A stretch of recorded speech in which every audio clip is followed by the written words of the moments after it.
we will kick it off. So welcome once again to everyone for this exciting workshop on AI or ChatGPT 3.5 in particular. And I'm honestly a little bit nervous. I've never done a seminar or workshop on this particular topic.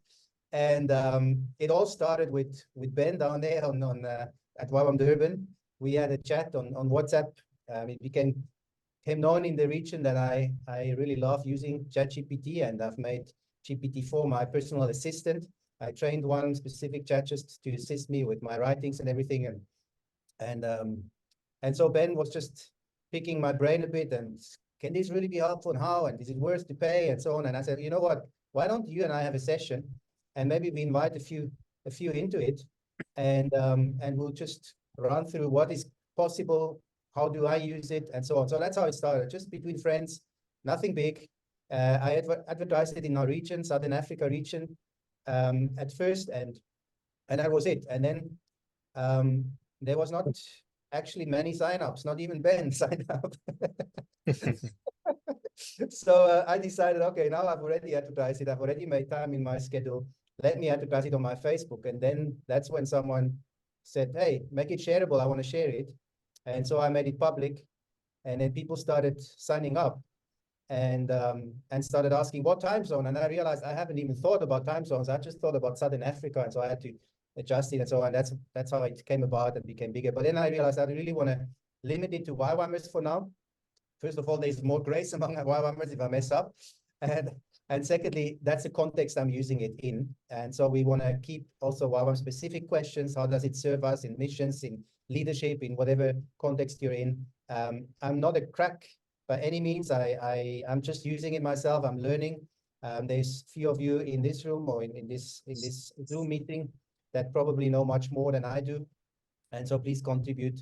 I know Alan has used it quite a bit as well for curriculum writing, and he will be able to, and probably for other things too. So he will be able to contribute, and any of you are welcome to contribute throughout the course. So my name, Bruno Loyiso. That's my sort of stage name or my author name. My full name is Bruno Guntelach. I'm originally from Switzerland, married, father of 3 children. I live in South Africa for the past more than 17 years, involved with YWAM Worcester here. Beautiful place, as you can see in the background, with mountains surrounded, which are on fire right now, unfortunately. So it's still out of control for the past few days. So we struggle with that, but other than that, beautiful place. And I've also authored the book A More Desirable Way, which addresses a Jesus-centered team leadership model, which is basically leadership as a team with Jesus at the center rather than a big boss at the center. And yeah, I'm a frequent user of GPT-4 at this stage. That might not always be.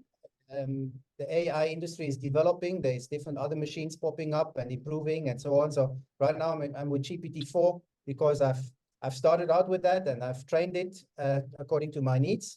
But as things develop, I might change to other machines. We will see that, but that's why our seminar today is really on GPT and not on any other machines. GPT-4 we will cover on Thursday, but today we will just focus on the 3.5, which is the free version.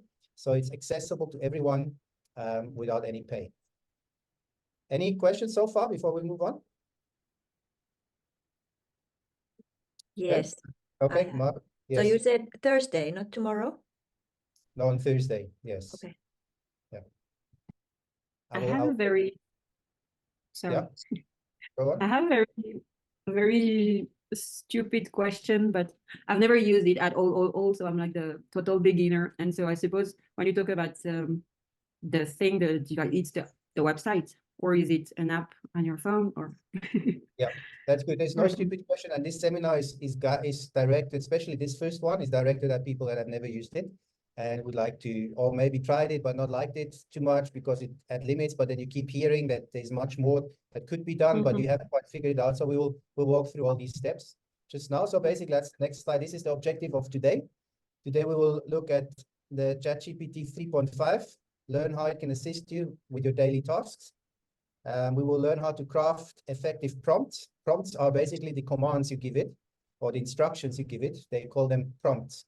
So we'll look how to craft effective prompts, because that's basically the only thing you need to become really good at, is crafting prompts. The better you are a prompt crafter, the better it will serve you. And then we will also learn a little bit about GPT's limits and briefly explore similar tools. So we will talk about other tools briefly, and then use and communicate with integrity. We will touch on that as well. We have a value in YWAM that is called communicate with integrity. And so we want to make sure when we use such tools, we use that with integrity. We will not, just maybe as a disclaimer as well, we will not discuss all the ethics and all the values around and the misuses and abuses and the potential dangers and all the stuff. We will not discuss that during this workshop. There's other platforms where this is discussed, and it's very important. It's very important to do those ethical discussions and talk about values and know how to use it and where to be cautious. But this is not the platform for it. This is an introduction workshop on how to use it, and it shall be very practical to give you tools so that after this course, you'll walk out and say, wow, I can start using it, and let's see if it can help me in my daily tasks. All right. Yeah, so let's look at signing up. You guys are seeing the slides, right? I'm not sure. Right. But yeah. Yeah, okay, great. So I'm gonna show you how to sign up for free, because that's the first thing you will be able or will be needing to do. And for that, I have to quickly change to this one. Can you see the chat.openai.com? All right. So that's what you need to type in. You can take a note, Uniswa and others, chat.openai.com. You don't have to worry about these last few things here. Chat.openai.com is enough. And it will take you to this page. And then if you have an account already, you log in, or if you don't have an account yet, you sign up. And then you either sign up with your email and create your own password, or you sign up with one of your Google or Microsoft or Apple accounts. And then I think these days it will give you a login pretty instantly. In the past, there was a waiting list. I'm not sure. I haven't signed up recently because I have my account, but worst case, you will just get on a waiting list and get access in a couple of days. So this is how you sign up. And then once you signed up, it will take you to this type of window. So that's the interface. And you can actually download that onto your phone as well. I'm not an iPhone user, so I'm not sure if iPhone has it, but I assume they would have an app. But definitely on Android. It's a beautiful It's on app. iPhone. Awesome. Thank you, Ellen. So you have it on iPhone as well. And then you can actually have verbal conversations with it. You can have chats. You just talk to it. I use it a lot for processing. If I have to process something, even this workshop I processed with the app. I was on a walk with my dogs, and I was thinking, man, I need to get this workshop ready, otherwise I'm in trouble. And I started brainstorming like I usually do on my walks. But then I realized, man, I'm doing a seminar on GPT. I should rather use GPT to help me, because that's the only expert on the system. So I started just having a chat. So I was walking the dogs and I was having a conversation with the machine, saying, hey, I have this workshop coming up for YWAMers. And because I've trained the machine, it knows what YWAMers are and who I am in this context. And so and I said, I want to brainstorm a few thoughts. I have this and this idea. Do you have other ideas? And so we had a conversation like real people. And when I didn't like the ideas, I could just interrupt it, and there was no hard feelings from the machine, wasn't offended, or was no tantrums thrown, nothing. It was just, of course, let me help you then. What did you want instead? And then we continued our conversation. So really nice to prepare stuff without having the emotional luggage coming along. Anyway, there's obviously limits as well. I'm just joking a little bit about that. But in your interface, you will see there's GPT 3.5, and then it says upgrade to Plus, which is the GPT 4. So if you want to go for the paid version, which is $20, you just click on upgrade and it will take you there. And then, yeah, and then you will have more opportunities, which we'll look at on Thursday. But today, we're just looking at what is this machine capable of. Now, I've had many people, or at least quite a few people, telling me, oh, this GPT, I tried it, but it didn't quite give me the outcomes I wanted it. And so I gave up and left it. And how come you can use it as a PA, personal assistant? Now, first of all, I did start using it as a PA already on the free version, but I realized it was very limited because I could only train the chat so long. And then after a certain amount of prompts, it started forgetting the first ones. And so you had to continuously retrain it, which is possible. but it's just a lot of effort if you always have to start at scratch, like it's like having a PA that every morning you have to tell it the same thing again. Hey, you are my PA at YWAM Booster. YWAM Booster is this type of organization, and I need you to do this. Every morning you have to tell the same thing, and yeah, it's not very practical. That's why the paid version came in more handy. But what I found, a lot of people, they start, like a lot of YWAMers, they start something like this. They type a prompt saying, write me a newsletter. That, and it will. There you go. Dear your company community, as we step into the second month of 2024, we're excited to bring you the latest updates and highlights from and it gives you some made up newsletter, which I guess can be serving you nicely as a template, but it's just all made up stuff, right? And then you go like, oh, this thing doesn't really work to write newsletter. Well, let's try it again. And let's say, I am a YWAM missionary. Write me a newsletter. There you go. Why is it underlining missionary? Say again? Why did it underline missionary? It was spelt right, wasn't it? It underlined it. Oh, maybe that was my Grammarly app that maybe wanted to suggest me a different term.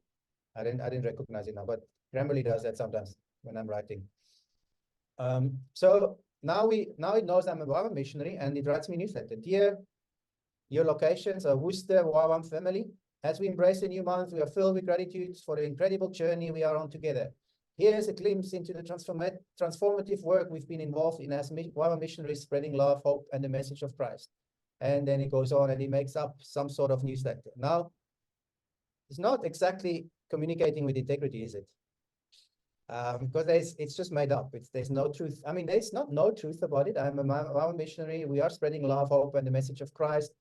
We have some highlights and so on, but it's not based on true information that I've given it. Are you with me? So if you wanna use this tool with integrity, you have to give it more context. So you have to say, and you can even start a new chat actually. You can do it in the same, or you can start a new one. Every time you want to start a new chat, you just click on that symbol and it starts a new page and it starts from scratch. If you want to go back to one that you've been using, they are listed here. So they will list up here all your chat history, and you can just go to an old chat and you go back and you continue the conversation as if you never stopped. You can leave it there for a month or two, and you can come back and GPT will think you have never stopped conversing with it. I mean, it just picks it up from where you left it off. So we can continue here and say, I am Bruno, one of the leaders at YWAM Worcester, South Africa. I need you to draft me a brief newsletter, share about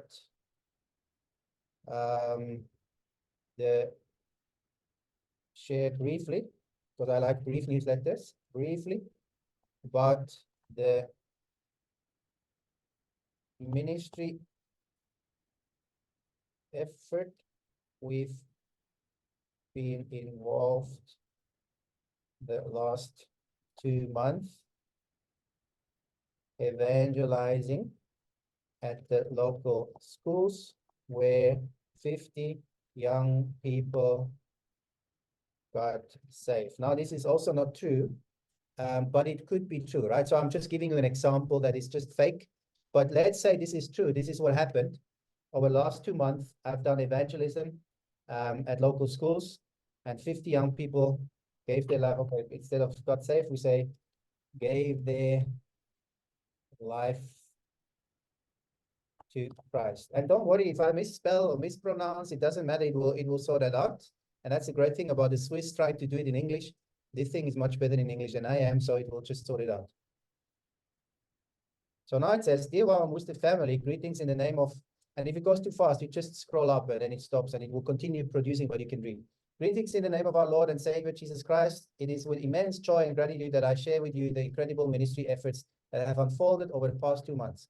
School evangelism, 50 lives transformed. Our team has been actively involved in evangelizing local schools sowing seeds of love and hope into the hearts, and it makes it very flowery and bloomy. So it still has to make up quite a few things because I haven't given it a lot of details, but I've given it much more details than I've given before. And you can see the quality and the integrity improved, and it's become much better. So now I can still change and still adjust. So I can say, make it more informal, addressing my close friends, and keep it short to 2 paragraphs. So what will it do? It will say, hey friends, hope this note finds you well. I couldn't wait to share some awesome news over the last couple of months. Our YWAM booster crew has been hitting up local schools for some serious heart-to-heart convos. Guess what? 50 young souls decided to take the plunge and give their lives to Jesus. How cool is that? It's been an absolute blast watching God at work in these kids' lives. The stories of transformation are mind-blowing. We're all super stoked and can't wait to see what else he has in store. Big shout out to each one of you for your prayers and support. Couldn't have done it without the incredible YWAM family. Let's keep the good vibes going as we dive into what's next. Stay tuned for more updates, and thanks for being part of this wild ride. Cheers, Bruno and the YWAM Booster crew. Now that sounds quite youthful. So my folks will maybe struggle with that kind of youthfulness. So I say, okay, great. Keep it in that format, but change the tone, addressing 40-year-olds, right? Okay, now it says, hey, awesome 40-somethings. That's not what I had in mind. Don't mention the 40-year-olds, just use their style of language. Hey team, hope you're all killing it. Okay, that's 40-year-old language. Apparently, exciting update from the YWAM Booster front. We've been hitting up local schools, having some real heart-to-heart chats. Guess what? 50 young guns decided to dive in and make the Jesus move. How rad is that? And so on. It sounds more youthful, so I don't know. Maybe 40 is still very youthful. So what I've done, I'm going to stop now. I don't want to keep on, but what I'm basically doing is I'm iterating, as they call it. So I'm adjusting the prompts as we go. So you start with a prompt and you don't like the results, so you give it new instructions.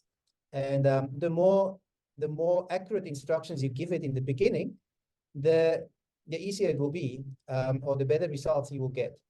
But you will have to iterate or to change or to add information most likely as you go. Let's stop here for a moment, ask some questions. We're going to do far many more examples and so on, but I don't want to rush if I'm talking over your heads. So any questions that popped up while I was talking? Hi, Bruno. Yes, hi. Just a question. For an auditory person, can you speak through voice, whatever the voicemail, and still get an accurate context? To the voice app, when you have the app and you speak to it, is that what you're talking about? Yeah. Yes. Yes. Yes, so that's working very fine for me. I haven't tried it on 3.5. I can't compare, but my friend Arno, he is using it on 3.5 and it works very well for him. So yes, it's very possible. You speak and you get an accurate response. So you could write a book with it as well. Yeah, so yeah, you can, but I mean, the quality of the book will depend on the prompt you write. Okay. Okay. You know, so what I've done here, this newsletter, it's fine, but it's not where I would want it to be. So when I write newsletters, and that would be the same for books or letters or reports or minutes, I feed it with the content. So I still have to take time to give it full content. And the more accurate my content will be, the better the quality will be of the outcome. So if I want to write a book, I better write it myself, and I just have GPT help me with the editing. Basically, that would be my suggestion, unless you don't mind what the outcome is of the book. I mean, there's hundreds of books that have been written through GPT, fantasy stories or leadership books and stuff, but it all depends on the quality of the prompt you feed it. Okay. Thank you so much. Sure. maybe just one correction. When I said you can talk to it and you will get an accurate response. Accurate is a very relative word in that context. It Yeah. will sometimes make up things if it doesn't know, and it will do it very confidently. So it will sound as if it's the truth, and it's not necessarily is the truth. So whatever, especially if you use it to search stuff or to research, you have to check the balances if it's the truth. But you have to do Yes. that anyway, even if you surf the internet. If you Google stuff, you can't just assume everything is the truth that you read on the internet. Any other questions? Yes, you mentioned that they keep the history of the chats. Do they keep like indefinitely, or is it the 1 month you say that's around 1 month and we can get back to it? Is it something we should download? Like, do they save as a PDF on the computer, or? I'm not sure with the 3.5. Does anyone know with the 3.5? Otherwise, we'll just ask it quickly if it knows. However, it's Let me say this, guys. A rule that we've had for 40 years on computers, or 50, maybe Mike will even say, but is, you've got to have backup. To leave your stuff on the chat GPT is a dangerous practice. I spend more time copying and pasting out of chat GPT to make sure it's captured. And I don't know about 3.5, but on 4, I literally Command A, which copies every, highlights everything, and then I put it. Keep for 30 days on. Okay. Okay. And I do use the 3. Sorry. I'm sorry. It's okay. I didn't know you were still sharing. Continue. What I'm saying is that if you copy all of it, and I've learned from experience, I've been at it for 8 months now, in 4, but you paste it into an email, interestingly enough, and it holds all the formatting. All right, and I do it in multiple steps. I do it all the time, daily actually. I copy what it's generated, put it into an email, tidy it all up, delete what I don't want, then copy that text across to a word. Actually, I use pages, and then that's the history. And then I edit it like what we've been talking about, and then I will put it back into ChatGPT and say use that. So I'm teaching ChatGPT that chapter 1, or whatever I want to call it, is the authority to do chapter 2. Does that make sense? Yes. Yep. Thank you. Exactly that. But copy it, put it somewhere, even if you throw it away, because it may come back one day and it's not there. It'd be disastrous. Yeah. Good advice. Very good advice. Thank you. So according to GPT, it does keep it for 30 days, but it says we should check AI's official documentation, OpenAI's official documentation. So it might be outdated because that was the information of January 2022. So yes, do keep backups. And then maybe what is worth mentioning here as well is if there's sensitive information, you want to do a very sensitive letter that is not meant for the public or not meant to be published in any way, do not use ChatGPT or any of those AI tools. What shouldn't go online, don't use it or don't work on it here. It is being used to train the bot. It is not necessarily safe. It can be jeopardized. So whatever information you don't want online, don't put it online. Otherwise, it will be online and it will likely stay online. With the GPT Enterprise, which is for companies, but it's a bit more expensive.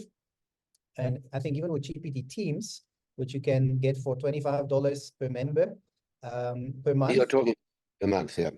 Yeah. Then they're US dollars, right? That's US dollars. That's right. Yeah. Thank you. So for the GPT Teams and GPT Enterprise, they promise that they won't use your data for training purposes, but still it is online. So yeah, you just need to be wise. What do you put online and what don't you? But what is already online, you can use. For example, if I train my GPT on YWAM values, I can do that without any hesitation because those are anyway already online and accessible for the AI. So, yeah. I'll pose this next one as a question. Does 3.5 analyze PDFs like 4? Only if you copy paste the text. So you can't upload any documents, and it cannot serve the. Okay, that's a big difference between 3.4, 3.5 and 4. That's That's right. wonderful. That's wonderful in 4. So that's one of the limitations that we were going to talk about, and we already covered it now. That's fine. 3.5 cannot access the internet. It does not have any real-time data. It can only get, it only has knowledge, as it says here, even until January 2022. That's how far it has been trained. So it does have information from the internet, but only until January 2022. And it cannot access documents, or you cannot upload documents, but you can copy paste text from a PDF, put it in there and say, summarize it for me or analyze it for me for this or that. The other day, I just copy pasted something in saying, I have so many, this is the list of countries of people that are coming to our base. Just give me a brief overview how many countries, unique countries they are, and from how many continents. And it just quickly gave it to me. Instead of me having to go and count, I just fed it in there and it gave it for me in 2 seconds, within seconds. So there's so many different options you can use it. All right, let's continue, and then you can ask questions as we go. So we've been writing the first prompts, and we've been iterating them already. So you've basically learned the cycle of the flow when using ChatGPT, or any of those bots. So this is the cycle. You do that cycle again and again until you are happy with the final result. The first thing that you need to know is treat your bot like an apprentice. Especially in 3.5, you have to train it continuously again, as I said earlier. If you go for the paid version, you train it once and it will know it. And and you can actually train different bots, different apprentices, and they will perform. And you can just swap around. You can have one for YWAM, you can have one for your private hobby or for other involvements you might be involved in, or you can have one for curriculum writing and train it for that, and you have one for email writing and so on, and you train it accordingly. So I see there's a raised hand. Sorry, Bruno, I just wanted to know, when you refer to bots, is that like each chat that you developed operates as its own bot, or like where do you find these bots within ChatGPT? Okay, yeah, it's a good question. I'm sorry, I shouldn't throw out names like that, because I'm not a pro, and I'm just using them as I'm assuming they are being used. But what I mean is, when I use bot here in this context, and it might be the wrong context, that's possible. I mean the GPT, ChatGPT, the machine, or the chat. Does that make sense? To clarify it. So this one. Yeah. This one I call the bot. I'm interested in. Yeah. So now when you talk about training different bots for different functions, let's say, for example, I'm writing something. I want to train one element of, I'm going to use the word element, and that makes sense in my mind. One element of ChatGPT to be like, say, an editor on what I'm writing. But then I want something else that operates as like a personal assistant for my administration in a day. How would I do that? And does that all exist within the same account? Yeah. So on ChatGPT 3.5, as I said, it is very limited, but you can start doing it a little bit. What you would do, for example, if we take that newsletter one. So let's say you've come to a point where you've created a newsletter that you really like. This is the one, it sounds like you.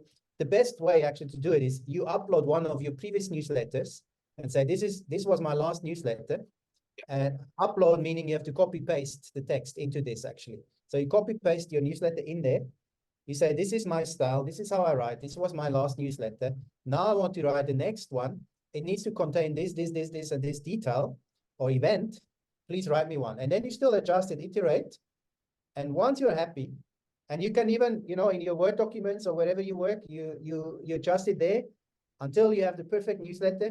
And then what I do, I copy it back into this chat and say, this is my final result. Please just proofread it again. And then it will proofread it and do a few minor corrections, but it won't change the structure of your newsletter. Now it knows what you want. So now you keep that chat here. And next time you write your newsletter, but with 3.5, it has to be within 30 days, seemingly. Or you save it, put it into a Word document, save it on your computer, and next time you come back, you copy that chat in again, open a new chat, copy in. This is what I did last time, learn from it. And it learns from it. And then you say, now I want to write my next newsletter. These are the events that happen, tack, tack, tack, tack, tack.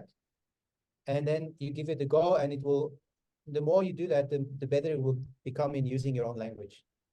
Okay, so just to clarify, what you're saying is that that chat list on the left, each one Yes. of those chats operates almost as like an individual bot in the language you used. That's what you could say. And yeah. those chats are like trained for specific functions. So I could train a few different chats for specific functions that I'm looking for. And then if I That's don't have ChatGPT 4 to save it on ChatGPT, I would just save the final outcome of whatever that chat is that is the perfect one. And then when I start a new conversation, I copy paste that into to set it again at that level. That's correct, yeah. And because Okay, 3.5 that's helpful. is so limited in terms of remembering, you will have to do the saving on your own computer and then refeeding. So it's almost like having to train it every time again. But at least you have Yeah. a document you can just copy paste and then it's trained, Yeah. right? So Okay, you can that's very rename helpful. Yeah, if you click on those 3 dots, you can rename it. You can say personal news letters. And then you'll find it Wow. next time easier. Wow, that's Right. so cool. So you can literally, you can, each of those chats, you can just name it. This is my editor, this is my PA, this is my That's whatever right. the thing is. Yeah. So And- my PA, when I on my board it says Lara personal assistant. So I gave her a name, Lara. So that's my personal assistant. You know, So, but that's then cool. I always try to go back there and she knows what she needs to know. Let Thank me you, that's say, very helpful, thank you. you're going to laugh at this too, but be polite. Yes. It really does work. You know, you say, "Oh, that was a great job," you know, and it comes back and says, "You're welcome," you know, and then you got that wrong. Did I? What did I do wrong? And you find yourself sliding into this continuous conversation with it, and it's learning from you all the time. And I say to it, write me a Facebook post on the Great Commission on such and such and such and such, right, out of Matthew 28, and it comes back and writes it, and then people will say to me constantly, "That sounds just like you." Scary stuff. Yeah, it learns, but it learns within that chat. So whatever you teach it in that chat, it won't apply it in another chat if you start a new chat, unless you copy the history and paste it in the new chat again, then it will know. Or unless you have ChatGPT 4, in which case it saves it there. That's correct. So It should- ChatGPT 4 really has the level, you could build a whole team of personal assistants in various elements.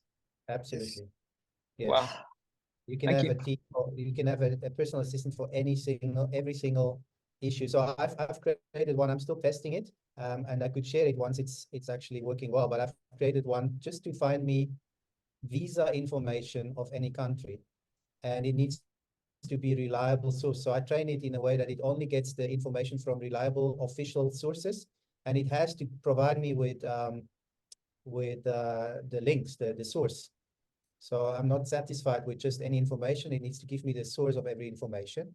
And so I'm still testing it. But the idea is that I can say, well, I'm Swiss, I'm traveling to wherever, Kenya. What are the traveling requirements? And it will give me visa requirements, give me health requirements, everything, and with the relevant source, so that I can go and verify the information. But it will Crazy. just speed up the process so badly that it saves so much time. Good. So where were we? Goes back. There we go. So treat it like an apprentice. Don't assume it's a genius. It's not. It's just fast and it knows where to get information and how to make up information, but it doesn't know what is in your brain. It doesn't know what you want unless you tell it. So you need to tell it like an apprentice. So don't even once you've trained it, it will know a certain level, but just keep in mind, you still need to feed it with the information you need it to produce. So one of my friend that is in this room, we don't want to mention names. We worked together on an issue, and I had to pull out minutes. No, actually, it was a letter that I had to write to some parties involved. And my friend was like, "Wow, Bruno, this is an excellent letter, so detailed and so relevant and so accurate, and your English is just stunning." And well, that was not GPT's work alone, right? The English was totally GPT. That was not my English, but it sounded like me because it knows my style. So it was my style, but it was without any spelling errors and grammar errors and so on, but it was still my style. And but the content was fully mine. I mean, I had to feed it with what the facts are, what the situation were, and so on. And then out of that bulk of information, it created me a letter that was my style. And it could only do that because I trained it accordingly. but he did it within no time, right? So yes, apprentice, they do grow into proper PAs, but look at it first of all as an apprentice. Craft a quality prompt, that's what I just talked about. The better the quality, the more details you give it, the better. So you will still have to spend time. It will not take all the time away of you, but it will save you lots of time. I would say, I don't know if that's accurate, but I would say 20% of my time when I draft a serious letter or a minutes or an email that is really has a lot of weight.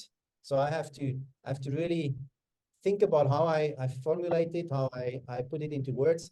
20% of my time goes into content and 80% of my time goes into actually writing it and changing it and editing it and correct and moving things around. And I know this paragraph is still a bit too offensive or too direct. I need to, you know, and with ChatGPT, you still have to put in the 20%. And you probably have to put another 10% at the end in still proofread it and, you know, change a few things. But the other 70% is time you save that ChatGPT does for you, because it does that whole, it has a friend, if you say, do it in a friendly tone, use my style of writing that you've learned by now, it will do the job for you in so much less time than what you could do yourself. So quality crafted prompts, and then generate content. So once you crafted the prompt, you generate by hitting the, you know, the go thingy, and it generates, and then you review it, you read through it, you check it for accuracy, for tone, is it the right format, is the content with integrity, communicated with integrity, and then you make edits, or as they call it, iterate. So what I demonstrated earlier, you just change the prompts, you add, and so on, and then full cycle again until you're happy with the final result. Once you're happy with the final result, I always do that. I put it in there and say, this is my final result. Just check it on, you know, check it again quickly. Don't change anything unless it's necessary. But that teaches the bot that I'm actually happy with this outcome. So it will help it to learn for the next time. Any questions on that cycle? I have a question or comment. I find myself being not sure when you're if you are totally talking about 3.5 all the time, or are you talking about 4? Because of the, you know, earlier we said you said that it retains the information for 30 days. So if I understood wrong, all right. No, you're correct. Yes. So it retains it for 30 days, but if you reactivate it, it will stay for another 30 days. However, with the GPT 3.5, I don't know the amount, but it can only save so many prompts. And if you continue, it keeps on deleting on top. You know, they fall out. So that's why I think it's good to keep a chat history saved on your own computer and then feed it in again, or at least feed the relevant ones. You could even have, you know, create a proper prompt where you wanted to, you train it as your PA with maybe 2 paragraphs or 3 paragraphs, and you have them constantly there. And with 3.5, you just use them constantly again, and say, okay, you're my PA, you feed it in 3 paragraphs. Maybe you adjust those paragraphs over time because you realize if I tweak it a little bit, it gives better results. You feed it, and then you give it the prompt you want it to work. So it is with 3.5, it's possible, but it's so much harder than it is with 4.5. And we will look into, not 4.5, 4, and we will look into that next, on this Thursday, in 2 days. Yeah. Thanks. So there's definitely limits, but there's already with the limits, it can save you a lot of time and a lot of hassle. All right. So people are wondering, what can you use it for? And I've just made a list of ideas, and that's a very, very, I mean, incomplete list. There's so much more. And I'm discovering new things every day. I'm like, oh, I could use GPT for that. Oh, I didn't think that I could use it for that. You know, there's so much that you can use it. And sometimes I go like, why didn't I think of that? You know, when someone tells me I'm using it for this or that, I'm like, man, if I thought of that, I could have saved so much time in this area, or I could have had, or so much more creativity, whatever. So the one thing that maybe you might want to start with is email writing. I see there's a hand, boom.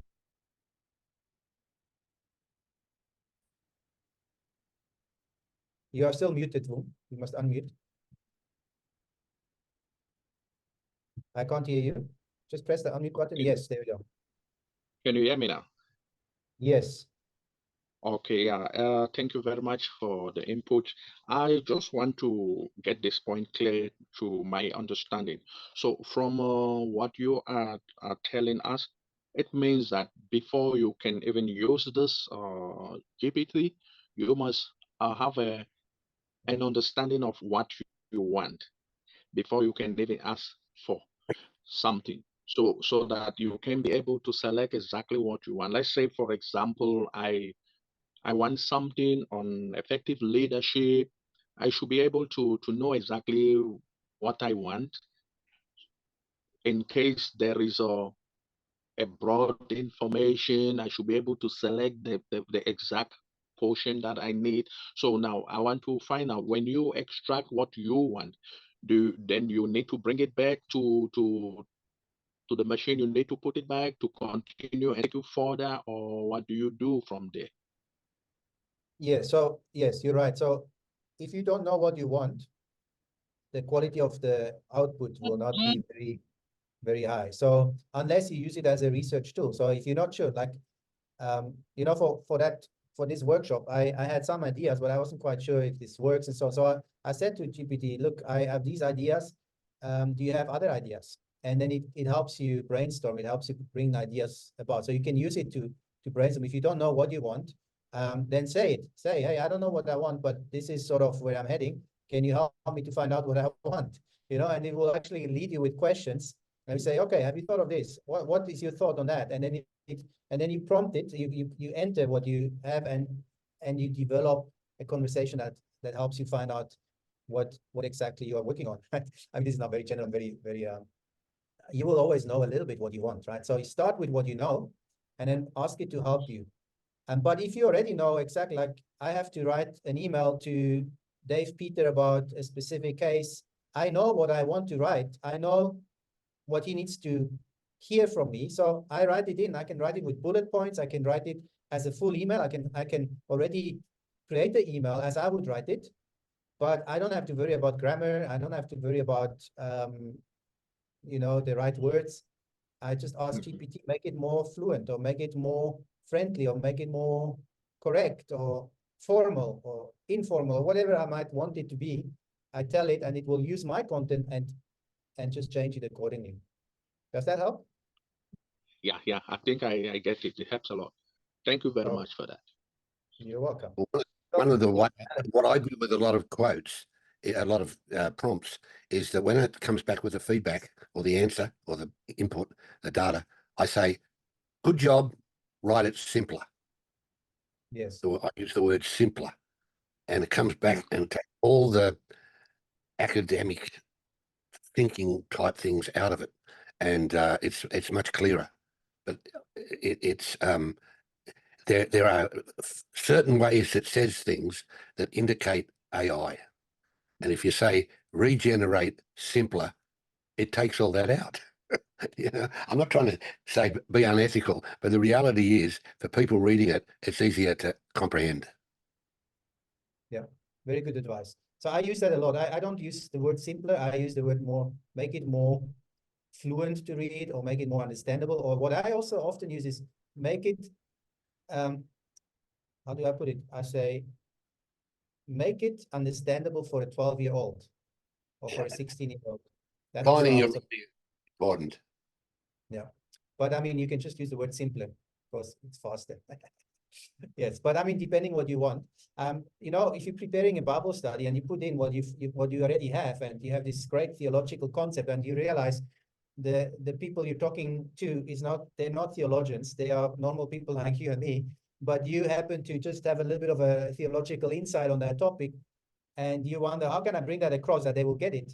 Why not start with a 12-year-old's understanding, right? Why not say, explain this concept to me, explain this concept to a 12-year-old.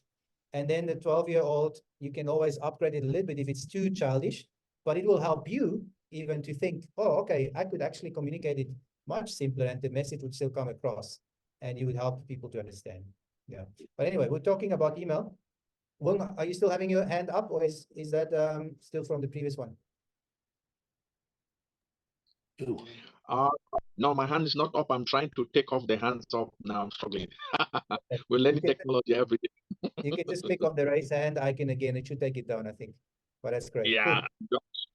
I've been trying to take off the hand, so I don't know how to go about that. It's fine. Don't bother about it. If you have another Okay. question, then just open your mic and interrupt. That's fine. Okay, that's fine. I'll All right. do So that. Thank email you. writing, Sorry.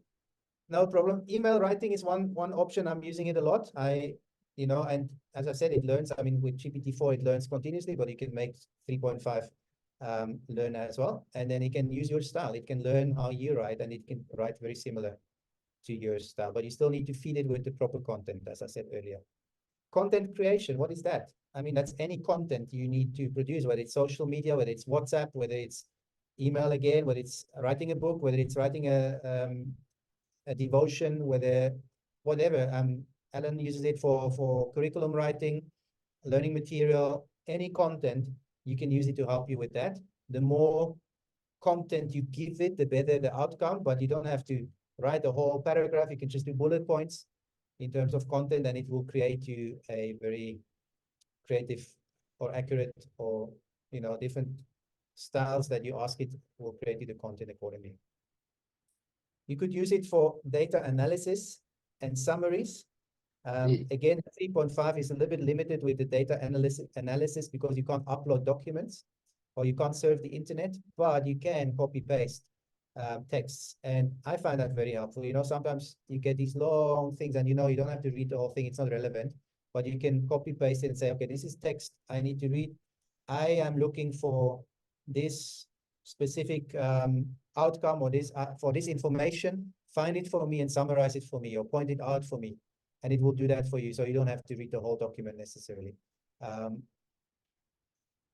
What else? I mean, sometimes just summarizing a text will help you. Yeah, I think you could have it create your graphs. I haven't used that myself, but I hear that's possible with 3.5. So you would have to research how that works. I can't do that, but maybe someone else has experience in that. Research.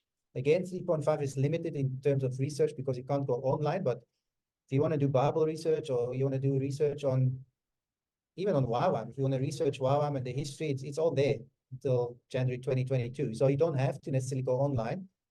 Or if you want to, research a famous author from the 16th century or whatever, it will have it. So you can do that type of research. So it's a great research tool, even the free version. Administrative tasks. You could, for example, plan a week. Say, okay, this week I will have to do these tasks. Plan it for me. You could plan an event. We had a staff at home week earlier this year, and it's like a staff conference, and I had GPT help me plan the week, and then I ran it by the leadership team and what do you guys feel, and they gave inputs, and then I ran it back to GPT and say, okay, adjust the program for me, accordingly. And so it's a very helpful tool to do planning and to do documents that you want to send out, programs, etc., etc. Yeah. Language tool, that's probably one of the most exciting tools for YWAMers. You can have it as a translator. We have an English language school at our base, and we have a lot of South Americans contacting us in their language and on WhatsApp. And then I just take a WhatsApp, put it into GPT, and it will send me the translation. I mean, you can do that with Google Translate, right? But with GPT, you can then also say, now suggest it an answer. And because it knows who you are, if you do it in a trained one, or you copy in the training again, and it knows who you are, it will probably give you the answers you want. And you just need to tweak it slightly, and you can send the WhatsApp back and send the response. That works with emails and so on. Go on. How accurate are the translations? I don't know. I don't do that a lot. I haven't used it on 3.5. I know on 4 it's very accurate. It's very good. It's really much better than Google Translate. Yeah. Much better. I can't compare it with 3.5, but you can try it. Yeah. Yeah, I know DeepL is also quite good. I see that here. What I found, I've tried DeepL, I've tried Google Translate to translate my own book into German. and I have not been satisfied because I'm German speaking and I wrote it in English and I want it to sound like me in German, and I haven't managed to get that going.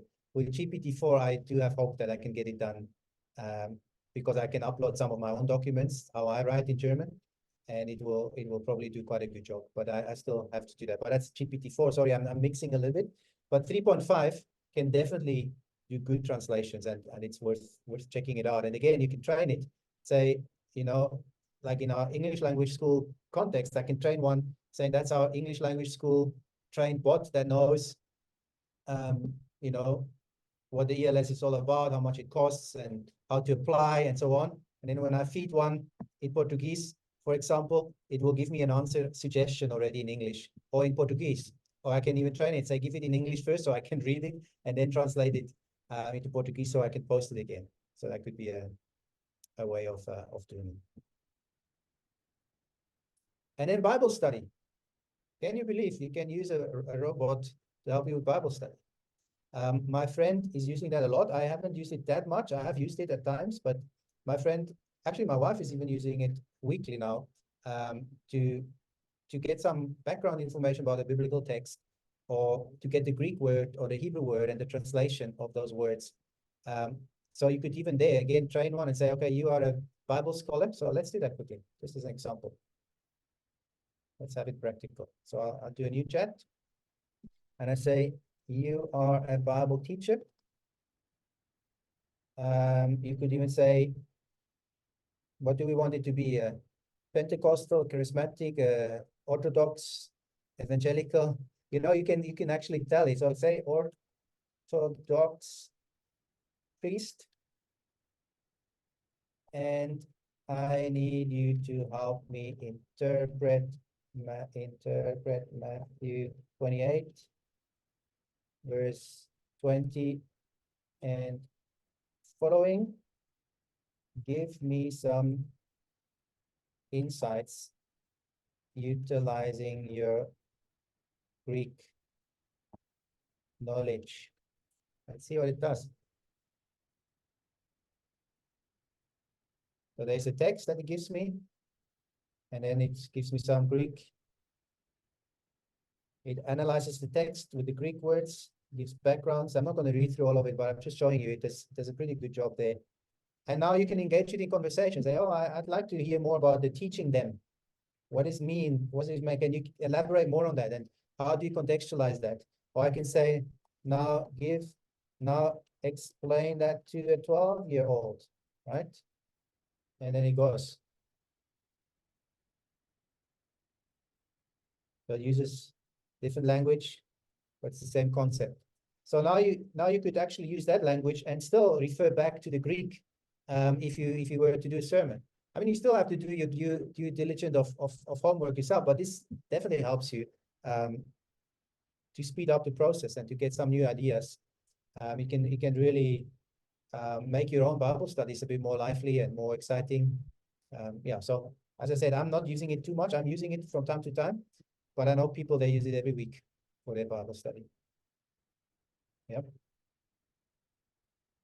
So that's just a few ideas. Maybe before we move on to the last bit, Alan or anyone else that has used it before, give us some other ideas what you could use it for, and maybe particularly in a YWAM context, but even for your private use. In curriculum development, one of the most important things, of course, is student-centered learning and assessments, and it's changed my life.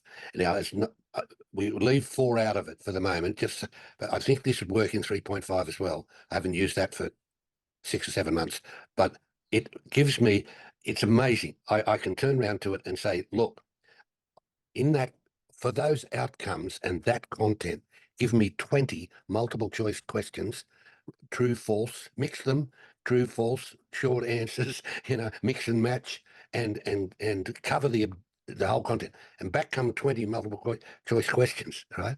And they're really spot on. I know as a teacher, right? I think, wow, to think that I could generate that much assessment that quick. And then after that, I say to it, develop a rubric, and these are the criteria, and these are the qualifiers at the top, and fill in all the the cells, and back comes a rubric so you can observe their behavior and assess them more objectively. It's transformational. Now, I can do it. I was trained to do it. I used to get a lot of money from the University of Adelaide for it, but this thing does it in minutes. Exactly. And because you have the knowledge, you can always check it and test it if it's still the quality you want it to be. But it's You've got to absolutely think critically, but there's no question. You've got to think critically. But boys, it saved me hours and hours and hours. And you know, I started with the idea of apostolic learning communities, which is a YWAM term, right? And I've developed. I haven't. ChatGPT and I have developed 300 pages as a template of a learning design template. It's not the finished product. It's just all ideas for me as a learning designer or a school leader or anybody can apply it to. You know, and go into it and answer the questions. I get it to write video scripts for me. Write me a 10-minute video. I want the backgrounds. I want the whole thing. And so, you know, you could create a PowerPoint slide, the video narrator script, get me some royal. Oh, you can't. I don't know about 3.5, but in 4, I can get background music, royalty-free links. Do the whole thing. Amazing, totally amazing. Great. Maybe just one thing I need to maybe come back to this one here quickly. What you recognized is I gave it a role. So I told him, you are a Bible teacher, Orthodox priest, and I need you to help me, da, da, da, da. So I gave it a role. I gave it context. I told him what he is or what he needs to pretend to be. So that's quite an important prompt that I would suggest you use frequently. Tell it, even if it's you are myself, you know, like you are Bruno Loyiso, one of the leaders at YWAMers, give it context so that it will produce accordingly. Or in Alan's case, you are a curriculum writer for this and that university on the PhD level or on the master's level, on the bachelor's level or whatever. You know, the more context you create already there, even it will adjust your outcome. Yes. All right. Now, for the last few minutes, I want to give you some alternatives because there are great alternatives around. So you can see Ellen and I, we keep on struggling saying, yeah, we're not sure if 3.5 can do that because we're so used to 4. And 3.5 is really limited. It's a great tool to start with and try it and learn how to prompt and so on. If you want to go for more features, but you don't have the $20 or you don't want to spend the $20 per month, you could access some other tools. And one of them is this one. Okay, now I just didn't do it. Bing.com/chat. And it will give you a very similar, a little bit more fancy page. And it is based on GPT-4. So this is actually using GPT-4. It can go online. It has up-to-date information.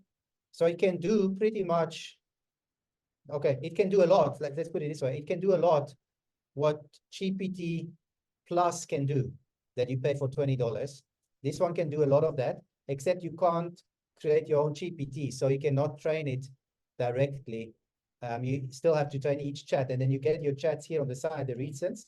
You have them here, so you can go back to your old chats, similar to GPT 3.5. So if you want to train it, you have to train each chat like you have to do in 3.5. With the 4, you can actually do it differently, and we'll show you that on Thursday. All right, so this is a very handy tool. They already have pre-trained GPTs, as they call it, that you can use, like a vacation planner or a cooking assistant or a fitness trainer. Or if you just use the normal Copilot, you can have, you know, preset prompts, write a joke that a toddler would find hilarious, and so on. You can just click on that. You can choose between very creative, more balanced, or more precise. So depending the outcomes you want, and then you just use it exactly the same way as we used it before, only that now it can serve the internet.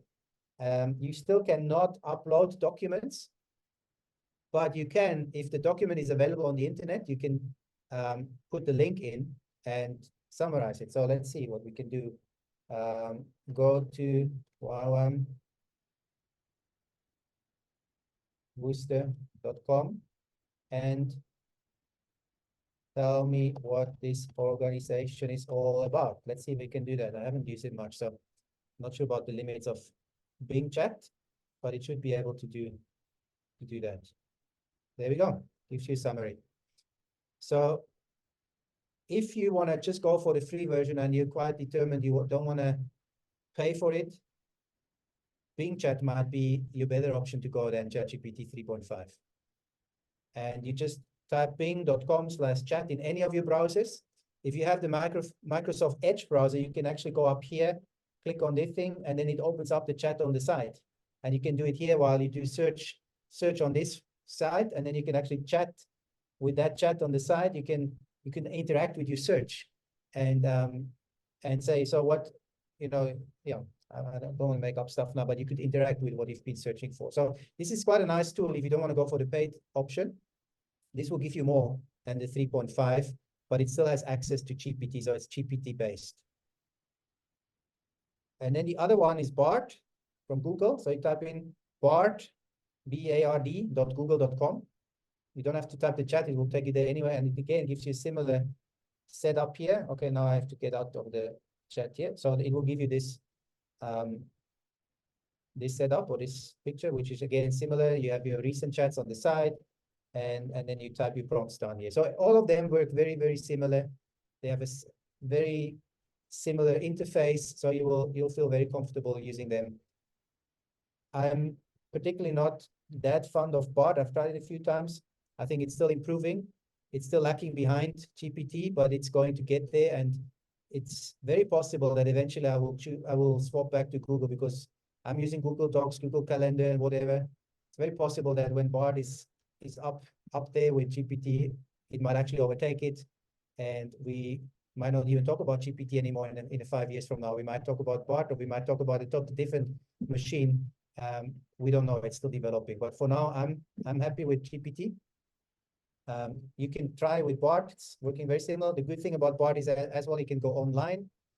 So you can give it links to evaluate, which you can't do with GPT 3.5. One thing I forgot to tell you about 3.5 is you can actually train a little bit, which is unique about GPT, which you can't do with Bard and with Copilot. At this stage, Copilot is the name they give the Bing chat now. So Bing chat is now called Copilot. If you go here, you click on your name, and then you go to custom instructions. You can actually train it generally. You can give it a general training for all your chat. So all your chat will then respond like that. So you can, it says, what would you like ChatGPT to know about you to provide better responses? So here you can say, hi, my name, or you don't have to say, hi, my name is Bruno Loyiso. I'm part of the leadership of YWAMers. So here on the side, you see thoughts, short thoughts. So where are you based? What do you do for work? What are your hobbies and interests? What subjects can you talk about for hours? What are some goals you have? So you feed it with that information into here, a maximum of 1,500 characters, and it will take that information in every new chat that you start. It will already now assume that that's who you are. And then here it says thought starters for how would you like ChatGPT to respond? So how formal or casual should it be? How long or short? How do you want to be addressed? Should it, should it say Mr. Guntelach, or should it say, hi, Bruno? Or well, how do you want it to be addressed? Should ChatGPT have opinions on topics or remain neutral? And so on. So you can pre-train the whole ChatGPT 3.5 a little bit. It's limited, but it at least gives you some options to go about it. Sorry, I forgot to share that a little bit earlier. I see Samuel has a question. Please open your mic. Samuel? Yes, I'm here. Thank you very much, Bruno. It's a fantastic presentation, and I'm been in and out, so I'm not sure if you have already covered this, so please forgive me. Sure. If you talk about the uses or what you can use the ChatGPT for, I want to know how you can use it to take minutes in a board meeting or in a big meeting where different people are taking, making contributions. So how do you make sure that you cover a full meeting, in-person board meeting, or some sort of staff leadership meeting, that sort of thing? Please help me. Yes. So I use that a lot. And what is really cool is the more you feed it the information about who you are as an organization or as a meeting group, So for example, when we prepared, you and me and others, the Africa Summit down in Cape Town, I fed it the emails we had sent out to the delegates so that it would know context. And then when we had meetings, I would just take bullet point notes. I would say, okay, this is the decision we made. This is the decision on that topic. These are the questions we still have. These are still the to-dos. Just bullet points. I didn't write anything. Now it had context of who we are and what we are preparing. When I fed the bullet points, it could give me fairly accurate minutes.